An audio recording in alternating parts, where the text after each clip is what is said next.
벳세메스 사람들이 골짜기에서 밀을 베다가 눈을 들어 괴를 보고 그 본 것을 기뻐하더니 수레가 벳세메스 사람 여호수아의 밭 큰 돌 있는 곳에 이르러 선지라. 무리가 수레의 나무를 패고 그 암소들을 번제물로 여호와께 드리고 레위인은 여호와의 궤와 그 궤와 함께 있는 금봄을 담긴 상자를 내려다가 큰 돌 위에 두매 그날에 벳세메스 사람들이 여호와께 번제와 다른 제사를 드리니라. 블레셋 5방백이 이것을 보고 그날에 에그론으로 돌아갔더라.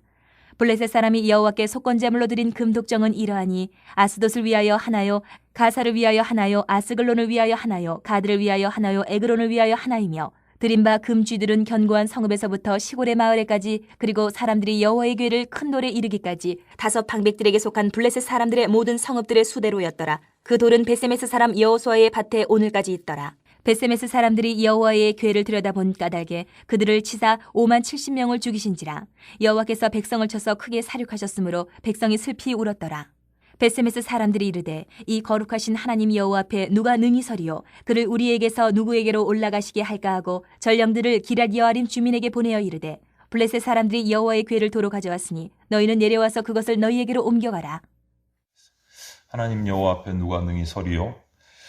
오늘 이 말씀의 배경을 보면 사무엘 선지자 시대에 있었던 일입니다. 불순종하던 이스라엘이 블레셋과의 전쟁에서 패전을 하고 하나님의 법궤 여호와의 궤를 빼앗겼습니다. 블레셋에게 빼앗겼어요. 그런데 이런저런 과정을 겪어서 여호와의 궤가 돌아왔어요. 그런데 돌아왔지만 그 궤를 처음 본 벳세메스 사람들이 그 여호와의 궤를 들여다보다가 죽임을 당하는 사건이 발생을 합니다. 오늘 이 본문 우리가 함께 나눠 읽은 이 본문을 통해서 우리가 섬기고 우리가 믿고 있는 이 하나님이 어떠신 분인지 어떤 분인지를 우리가 좀 더 알아보고 그리스도인으로서 하나님 앞에서 나는 그럼 어떤 모습으로 있어야 합당한 모습일까? 이것을 오늘 본문의 이스라엘 자손들의 모습을 통해서 우리가 교훈을 받았으면 좋겠습니다. 먼저 13절부터 16절 말씀을 통해서 우리가 볼 수 있는 하나님의 모습은 승리를 주시는 하나님이세요. 승리를 주시는 하나님. 말씀으로 들어가면 여호와에게 하나님의 궤가 블레셋 지방으로 넘어간 지 7달 만에 벳세메스 이스라엘 땅으로 다시 돌아옵니다. 그 7달 동안 어떤 일이 블레셋 땅에 있었느냐 하면 하나님께서는 블레셋 땅에서 벽궤가 있는 동안에 다곤 신을 우상을 무너뜨리시고 가는 곳마다 그들의 저주를 내리셔서 블레셋 사람들이 꼼짝없이 이 하나님의 법궤 앞에서 복종을 하게 만드십니다. 그래서 어쩔 수 없이 다시 이스라엘로 돌려다 놓게 되는 일이 벌어집니다. 이 돌아오는 법궤를 벳세메스 사람들이 밀을 베다가 보게 되고 하나님의 법궤가 돌아오는 것을 보고 너무너무 기뻐합니다. 그래서 그 법궤를 싣고 오는 블레셋 사람들이 실어보낸 그 수레의 나무를 패고 끌고 온 암소를 번제물로 삼아서 하나님께 제사를 드립니다. 여기서 우리가 주의해서 봐야 될 것은 이스라엘이 나서서 빼앗긴 법궤를 다시 찾아온 게 아니라는 거예요. 전쟁에 패전을 했습니다. 불순종함으로 패전을 했어요. 그럼에도 불구하고 전쟁에서 하나님의 법궤만 앞서 나가면 자기들이 불순종해도 아무 상관없이 하나님의 법궤가 나가면 승리할 줄 알고 법궤를 앞세워서 나갔다가 패전하고 하나님의 법궤마저 블레셋에게 빼앗긴 이스라엘 백성이에요. 그러면 가서 찾아와야 될 텐데 그거는 꿈에도 생각 못하는 거예요. 졌으니까. 오늘 법궤가 돌아온 것도 이스라엘이 가서 찾아온 게 아니란 말이에요.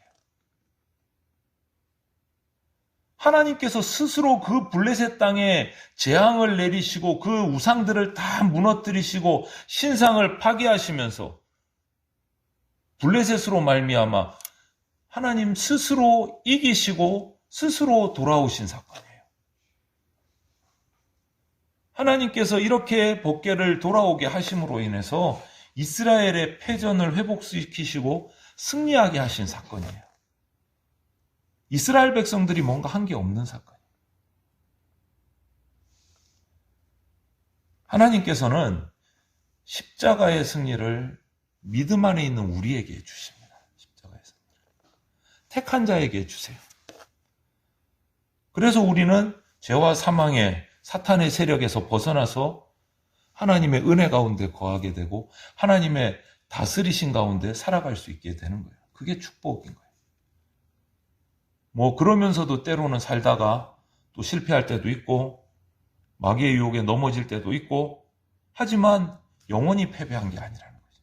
이스라엘 백성이 불순종해서 법궤가 대적들에게 빼앗기고 찾아올 생각도 못하고 어떻게 보면 좀 어리석게 있는데 하나님 스스로 또 와서 그 어리석은 이스라엘 백성을 승리하게 만드시고 오늘 우리하고 똑같은 거예요. 믿는다고 하면서도 쓰러질 때도 있고 또 범죄했다가 돌아올 때도 있고 우리하고 똑같은 모습인 거예요. 그럼에도 불구하고 하나님께서는 택한 자를 끝까지 승리하게 하신다. 승리하게 하신다. 우리의 힘, 우리의 능력으로 승리를 얻어내는 게 아니다. 이거를 우리가 정확히 알고 있어야 돼요.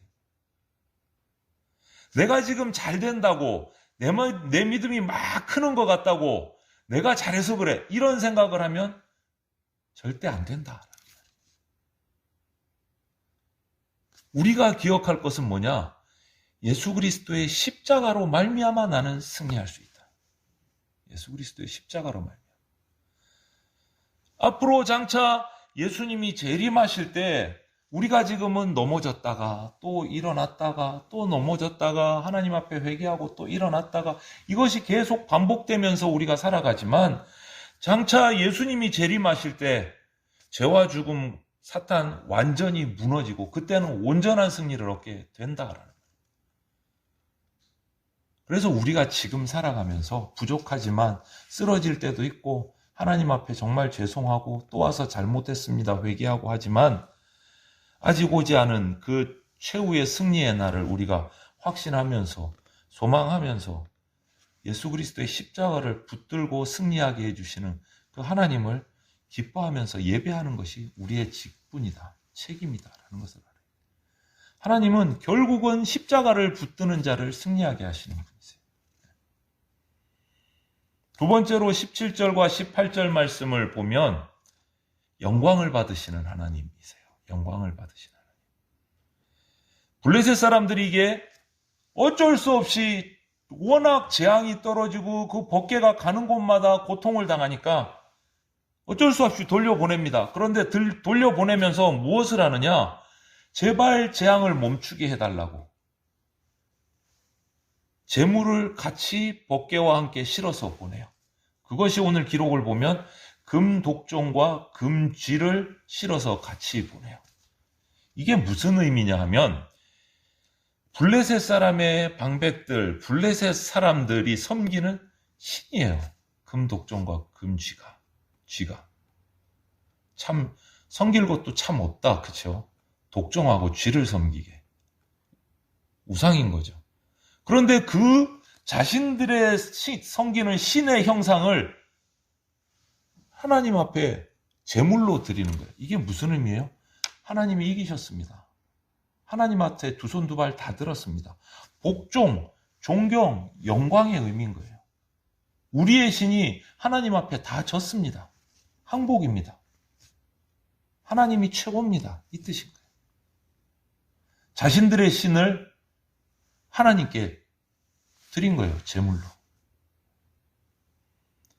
하나님을 대적하고 불순종하고 조롱하기도 하고 비판하기도 하는 지금 세상 사람들을 우리는 요즘에 너무 종종 봅니다. 그렇지 않습니까?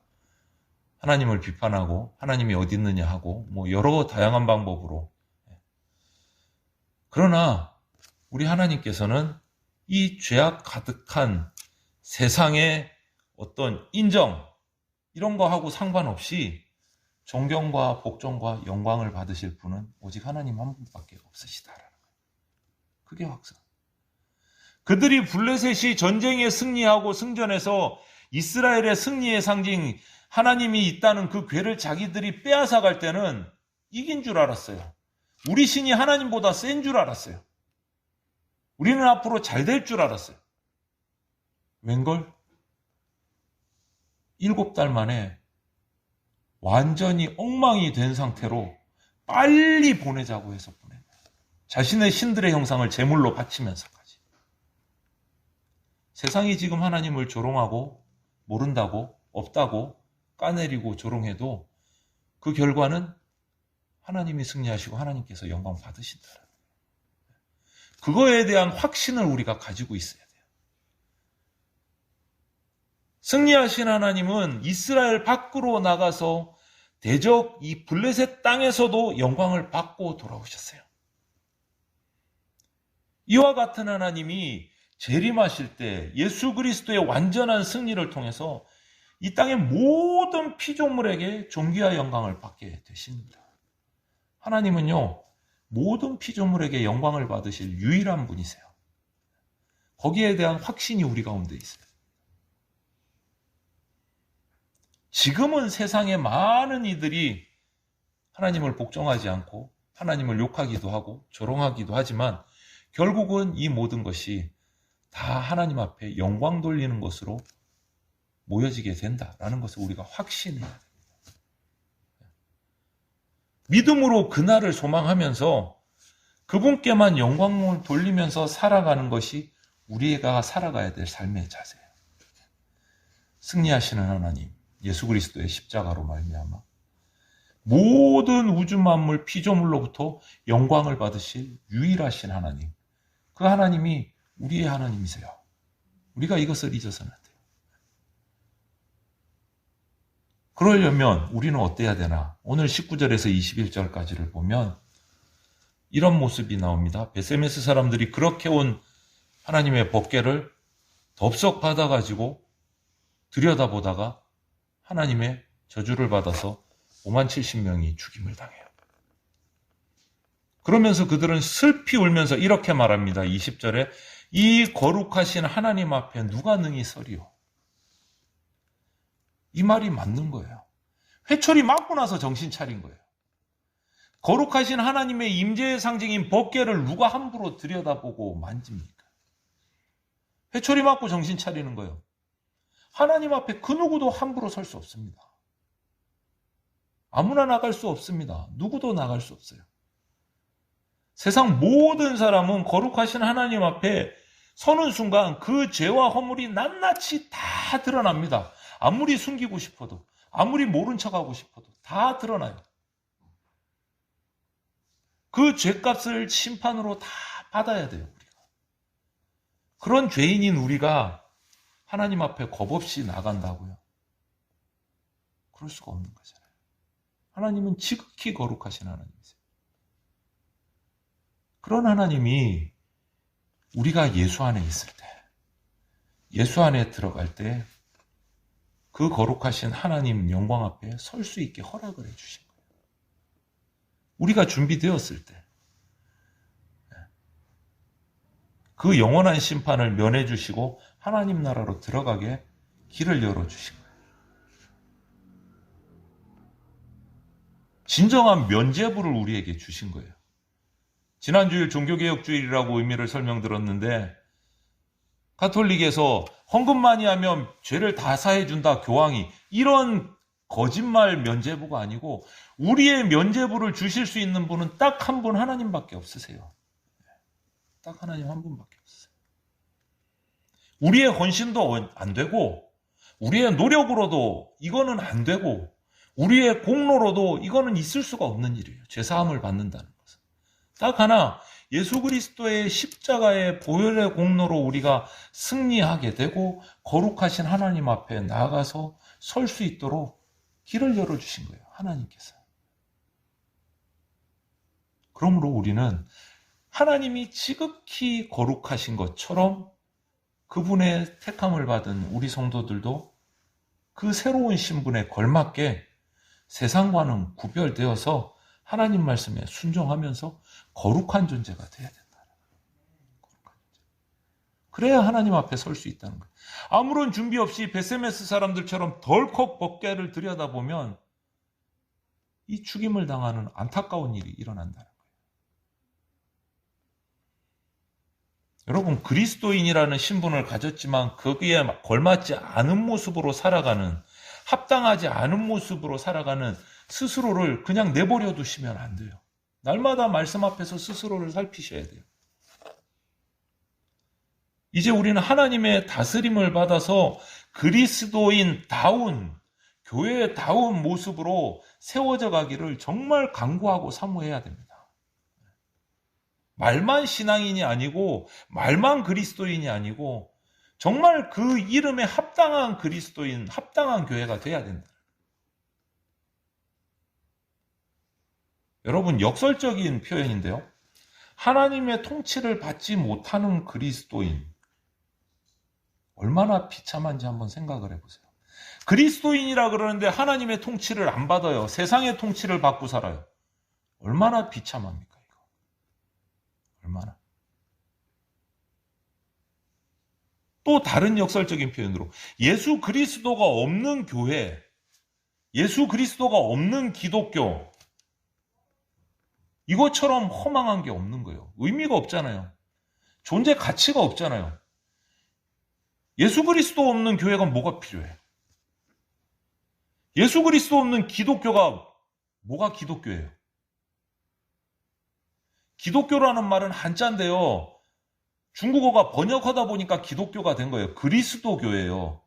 기독이라는 한자가 그리스도를 한자로 이렇게 음원을 찾다 보니까 그 말밖에 없어서 기독교가 된 거예요. 그리스도교예요. 그리스도가 없는 그리스도교? 이게 무슨 말이에요? 의미가 없는 거잖아요.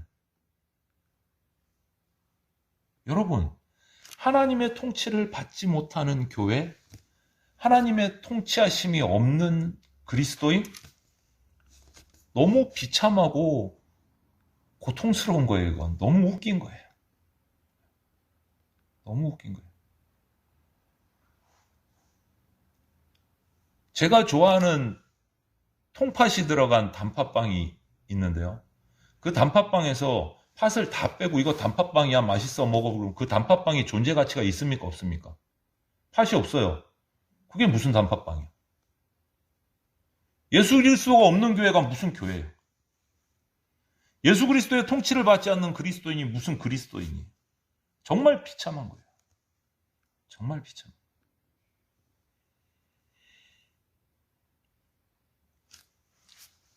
이제 어려운 말씀을 드려 영어를 써서 죄송한데 ABC 법칙이라는 것을 주장한 사람이 있어요. 1980년대에 미국의 법률가이자 라디오 진행가인 찰스 콜슨이라는 사람이 처음에 얘기를 했는데요. 현대인은 ABC 법칙을 따라 살아가고 있다. 이렇게 말한 적이. 이게 뭐냐?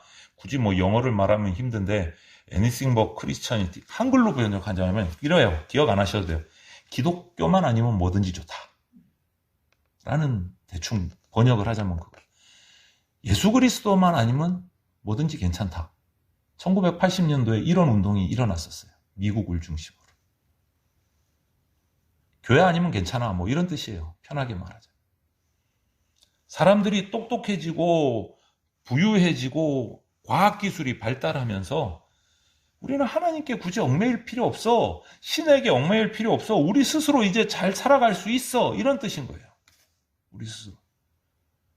이렇게 ABC를 외치면서 하나님이 필요 없다고 했던 그 미국 중심의 이런 운동이 그 이후로 1980년대부터 시작해서 2000년대 한 20년이 지나면서 결과가 나왔어요. 조사를 해봤대요. 17이 37로 바뀌었어요. 이게 무슨 뜻이냐면 점성술, 점을 믿는, 미신을 믿는 사람이 이 ABC 운동 전에는 17%였는데 미국 국민들 중에, 미국 사람 중에 이 ABC 운동 이후로 37%로 늘어났어요. 하나님이 없어도 괜찮아. 우리끼리 잘 살 수 있어. 이 운동이 일어난 이후로 점성술과 미신을 믿는 사람이 17%에서 37%로 늘어났어요. 또 9에서 25도 있어요. 이거는 뭐냐? 환생을 믿는 사람이 9%였는데 이 운동이 시작되기 전에는 하나님 없이도 살 수 있어. 기독교 아니면 다 괜찮아. 이 운동이 일어나고 나서 환생을 믿는 사람이 9%에서 25%로 늘어났어요. 여러분, 이게 무슨 의미입니까? 사람들은 하나님 없이도 살 수 있다고 선언을 하고 자기가 잘나서 살 줄 알았는데 하나님을 쫓아낸 그 빈자리에 엉뚱한 걸로 채우고 있는 거예요. 미신으로 채우고 있는 거예요. 돈과 물질로 채우고 있는 거예요. 그래서 이 결과를 본 한 학자가, 성경학자가, 체스터턴이라는 학자가 이렇게 소리를 외쳤어요. 사람들이 성경의 하나님을 버리고 나서 아무것도 안 믿게 된 것이 아니고 닥치는 대로 다른 것들을 믿기 시작했다. 이렇게 표현을 했어요. 하나님을 버린 사람들은 어리석게도 자기만의 우상을 만들어 갖고 의지하기 시작한 거예요. 신이 없으면 못 사는 거예요. 신 없어도 괜찮다 그래놓고 엉뚱한 미신을 갖다 집어넣고 사는 거예요. 여러분, 유일하신 하나님을 떠난 사람들의 모습이 이렇게 어리석기 그지없어요. 하나님 앞에 거룩하지 못한 자들이 이렇게 어리석고 안타깝게 살아가요. 의학은 발달했습니다. 수명은 늘어났습니다. 그런데도 불구하고 죽음의 문제는 여전히 두려움이에요. 기술력은 늘어났습니다. 과학도 발달했습니다.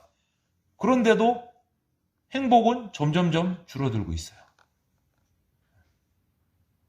행복은 점점점 줄어들고 법도 발달하고 수많은 종교들이 생겼음에도 불구하고 세상은 점점 무질서해지고 전쟁은 늘어나고 자살률은 높아가요. 왜 그러죠? 자기가 믿고 싶은 것을 믿는데 왜 행복하지 않을까요? 과학은 발달해서 더 편리해지고 있다는데 왜 자살률은 높아갈까요? 왜 무질서해질까요? 하나님 외에는 어떤 답도 없다는 거예요. 하나님 외에는 의지할 것을 제대로 찾을 수 없다라는 결론이 나오는 거예요. 그런데도 인정을 하지 않아요, 세상은. 하나님을. 누군가 이런 외침을 의미심장한 말을 한마디 했어요. 하나님이 없다고 소리 지르는 자들이여. 당신이 하나님이 없다고 소리 지르기 위해서 하나님이 주신 공기를 마셔야 한다는 것을 왜 모르는가? 여러분, 우리는 하나님이 온전히 나를 통치해 주실 것을 정말 사모하고 간구하셔야 됩니다. 사모하고 간구하셔야 됩니다. 그리스도인의 참된 모습이 바로 이 모습인 거예요. 우리는 간절히 원해야 돼요. 하나님 저를 통치해 주십시오. 다스려 주십시오. 저를 쳐서 복종시켜 주십시오. 제가 말 안 듣거든 회초리를 들어서라도 저를 하나님께서 다스려 주십시오. 이렇게 간절히 기도해야 합니다. 그 방법은 이거예요. 말씀으로 충만한 사람. 거룩한 능력을 품는 사람. 변화된 삶의 열매가 나타나는 사람이 바로 우리 그리스도인의 참된 모습이에요. 이런 모습이 우리 성도들, 우리 대전장로교회에 나타나기를 사모해야 합니다. 그렇게 기도하셔야 돼요. 거룩하신 하나님은 우리에게 예수 그리스도의 십자가를 통해서 승리를 주셨어요. 그래서 예수 그리스도 안에 있을 때 하늘로 갈 수 있는 구원의 길을 우리에게 열어주셨어요. 모든 피조물에게 존귀와 영광을 받으시기에 합당한 분은 딱 한 분, 하나님 아버지밖에 없으세요. 우리가 그분께 통치를 받아야 돼요. 그분께. 헛된 것에 이렇게 쏟았던 마음들을 우리가 추스리고 돌이켜서 그리스도인의 합당한 모습을 갖추기를 바랍니다. 헛된 것 우리가 구하지 말고 하나님의 신실하심, 하나님의 보호하심을 믿고 그분께 간구하는 그리스도인, 그러한 대전 장로교회가 되기를 주님의 이름으로 축원을 드립니다.